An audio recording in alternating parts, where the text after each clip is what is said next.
नमस्ते, मैं नियति कुमारी आज कबीर के समाज दर्शन टॉपिक के बारे में बताऊंगी, जो शास्त्री के आधुनिक पत्र से लिया गया है। कबीर का प्रादुर्भाव ऐसे समय में हुआ जब समाज अनेक बुराइयों से ग्रस्त था। छुआछूत, अंधविश्वास, रूढ़िवादिता, मिथ्याचार और पाखंड का बोलबाला था। धार्मिक का पाखंड अपनी चरम सीमा पर था। धर्म के ठेकेदार स्वार्थ की रोटियां तोड़ रहे थे। धार्मिक कट्टरता और के कारण समाज का संतुलन बिगड़ रहा था। कुरीतियों और कुप्रथाओं का बोलबाला था, जिससे सामाजिक विषमता बढ़ती जाती थी। उस समय ऐसे महात्मा और समाज सुधारक की आवश्यकता थी, जो समाज में व्याप्त इन बुराइयों पर निर्भीकता से प्रहार कर सके और धर्म के अनुयायियों को बिना किसी भेदभाव के फटकार और सदाचरण का उपदेश देकर सामाजिक समरसता की स्थापना कर सके। कबीर इस आवश्यकता की पूर्ति करते हैं। कबीर ने विभिन्न क्षेत्रों में समाज सुधार का कार्य किया। उनके द्वारा किए गए अनेक प्रयास जो सार्थक और सफल हुए हैं। वे राम रहीम की एकता का प्रतिपादन करते हैं। कबीर चाहते थे कि हिंदू मुसलमान प्रेम एवं भाईचारे की भावना से एक दूसरे के साथ मिलकर रहे। उन्होंने राम और रहीम की एकता स्थापित करते हुए बताया कि ईश्वर दो नहीं है बल्कि एक है। यह तो लोगों का भ्रम है कि वे खुदा को परमात्मा से अलग मानते हैं। मुसलमानों की भांति उन्होंने मूर्ति पूजा का खंडन किया और एकेश्वरवाद को मान्यता दी और अवतारवाद का विरोध किया। आगे वे जाति प्रथा का खंडन करते हैं। कबीर भक्त और कवि से पहले समाज सुधारक थे। उनकी कविता का उद्देश्य जनता को उपदेश देना और उसे सही रास्ता दिखाना है। उन्होंने जो गलत समझा उसका निर्भीकता से खंडन किया। सच्चाई और अभिव्यक्ति की ईमानदारी कबीर की सबसे बड़ी विशेषता है।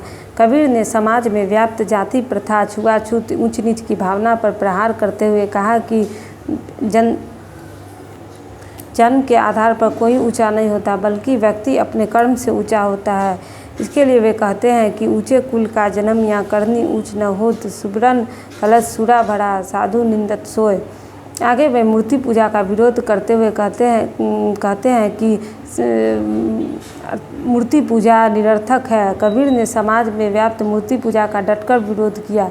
वे सामान्य जनता को समझाते हुए कहते हैं कि मूर्ति पूजा से भगवान नहीं मिलते, इससे तो अच्छा है कि घर की चाकी की पूजा किया जाए। इसके लिए वे कहते हैं कि पाहन पूजे हरि मिले, तो मैं पूजू पहाड़, घर की चाकी कोई न पूजे, पीस खाए संसार। अर्थात पत्थर पूजने से हरि नहीं मिलती। घर की चाकी की पूजा की जाए, जिससे अन्न को पीस कर लोग भोजन करते हैं। वे जीव हिंसा का विरोध करते हैं। कबीर ने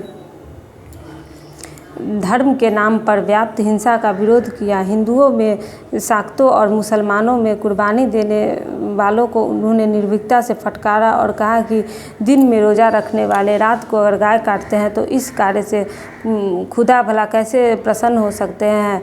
वे कहते हैं कि दिन में रोज़ा रहत है, राति हनत है गाय, यह तो खून व बंदगी कैसे खुशी खुदाए। आगे वे हिंदू मुस्लिम पाखंड का खंडन करते हैं।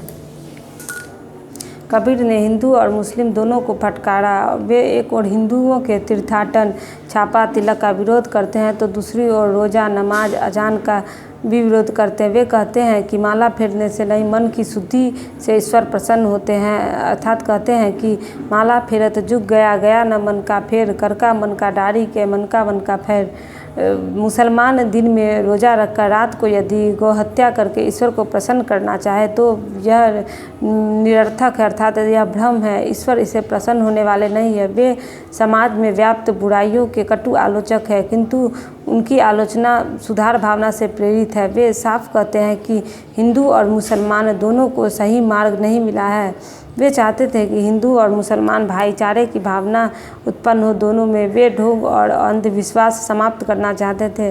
कबीर नैतिक मूल्यों के पक्षधर थे और ऐसे संत थे जो जनता के सच्चे पथ प्रदर्शक कहे जा सकते हैं। उन्होंने व्यक्ति के सुधार पर इसलिए बल दिया क्योंकि व्यक्तियों से ही समाज बनता है। उन्होंने समाज सुधार के क्षेत्र में अनेक कार्य किए और एकता स्थापित करने का भरपूर प्रयास किया।